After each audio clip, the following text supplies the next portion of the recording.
মাসুম বরখাটে বসে আছে। দুই পাশে দুই তিনজন মেয়ে। মাসুমকে হলুদ দিচ্ছে মেয়েগুলো। মাসুমের সাথে অনেক দুষ্টুমি করছে। এর মাঝে আছে মাসুমের শালী, যার সাথে বিয়ে ঠিক হয়েছে তার ছোট বোন। নাম শিউলি। দেখতে শুনতে অনেক সুন্দরী।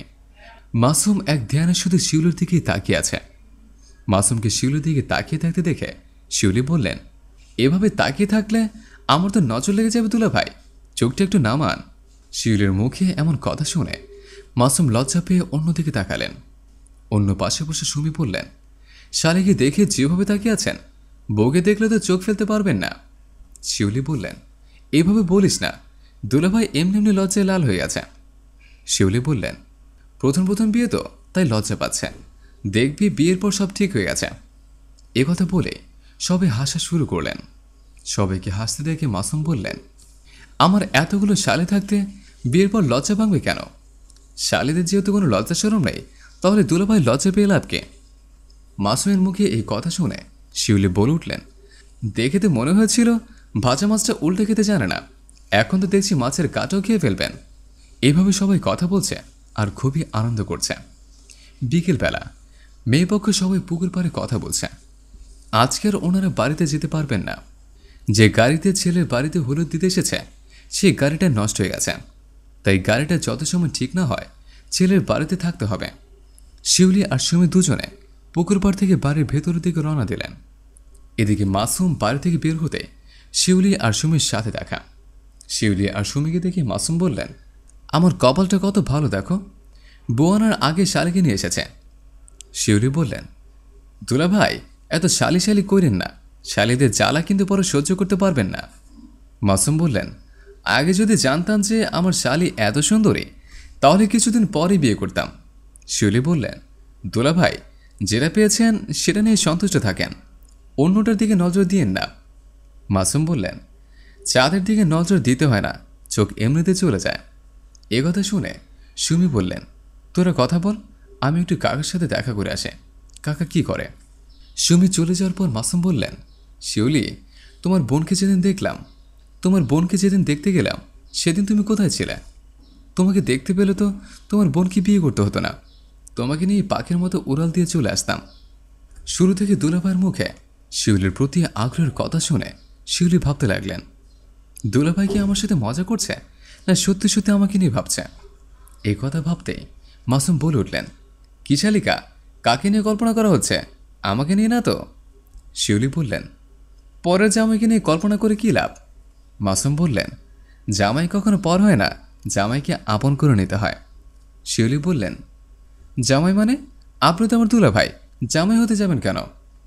শিউলির মুখে এই কথা শোনার পর মাসুম শিউলির হাত ধরে বললেন, শোনো শিউলি, আমি সারা জীবন আমার মনের ভিতরে যার ছবি এঁকেছে সেই মেয়েটি হচ্ছে তুমি। তুমি আমার মুখে যখন হলুদ দিছিলা, আমি তোমার থেকে চোখ ফেরাতে পারিনি, অনেকবার চেষ্টা করে পারিনি তোমার থেকে দৃষ্টি সরাতে। আমার মনে হয় তোমাকে আমার বিয়ে করা উচিত। শিউলি বললেন, এটা কি বলছেন দুলাভাই, এটা কি করে সম্ভব? আমার বড় বোনের সাথে আপনার বিয়ে ঠিক হয়েছে আর আপনি আমাকে নিয়ে স্বপ্ন দেখছেন, এটা কখনো সম্ভব না। মাসুম বললেন, তুমি চাইলেই সম্ভব। তুমি যদি চাও আমাকে বিয়ে করতে, তাহলে আমি তোমাকে নিয়ে অনেক দূর চলে যাব, যেখানে আমাদেরকে কেউ খুঁজে পাবে না। শিউলি বললেন, দুলাভাই আপনি কি সিরিয়াসলি বলছেন? আমার বিশ্বাস হচ্ছে না, তবে একটা সত্যি কথা কি, আপনাকে দেখার পর থেকে আমার কাছে মনে হচ্ছে আপনাকে আমি 1000 বছর ধরে চিনি। আমার মনের গভীরে খোদাই করে আপনার নাম লেখা। মাসুম বললেন, আমি তোমার সাথে এত সময় যা বলছি সবটাই আমার মনের কথা। তুমি যদি চাও আমি এখনই এই বাড়ি ছেড়ে পালিয়ে চলে যেতে পারি। শিউলি বললেন, আপনি যদি আমাকে নিয়ে বিয়ে করতে পারেন তাহলে আমার আপনার সাথে যেতে কোনো আপত্তি নেই।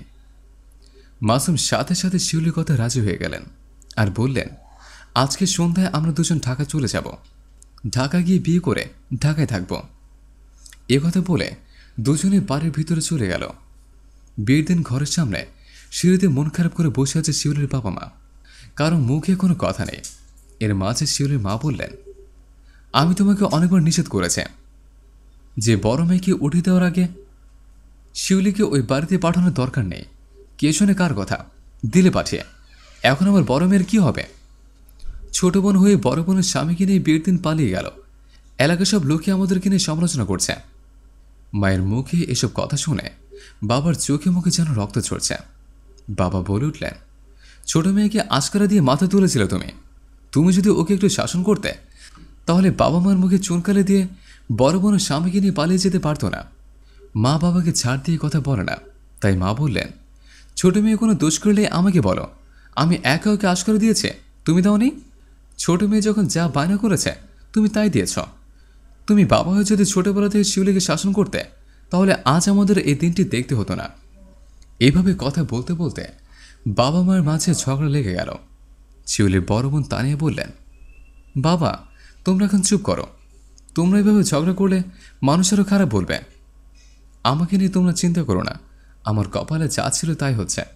আমার ছোট বোন যদি আমাকে নিয়ে চিন্তা করতো তাহলে আমার হবু বরকে নিয়ে পালিয়ে যেতে পারতো না। হয়তো এই বিয়েটা আমার কপালে লেখা ছিল না, তাই হয়নি। আমার ছোট বোন ও ছেলেকে নিয়ে ভালো থাক, তার জন্য তোমরা দোয়া করো। এই কথা বলে তা নিয়ে দৌড়ে ঘরে চলে গেলেন। মা বাবাকে বললেন, এখনো দাঁড়িয়ে দাঁড়িয়ে দেখছ, ওকে বুঝাও, ও যদি ঘরে গিয়ে গলে রশি দেয় তাহলে আমাদের সবাইকে ফাঁসিতে ঝুলতে হবে। বাবা দেরি না করে দৌড়ে তানিয়ার পিছু পিছু গেল। মা ও বাবার পিছু পিছু চলে গেলেন। হ্যালো বন্ধুরা, আমাদের এই গল্পটি যদি ভালো লেগে থাকে তাহলে অবশ্যই লাইক, কমেন্ট এবং শেয়ার করবেন। ধন্যবাদ।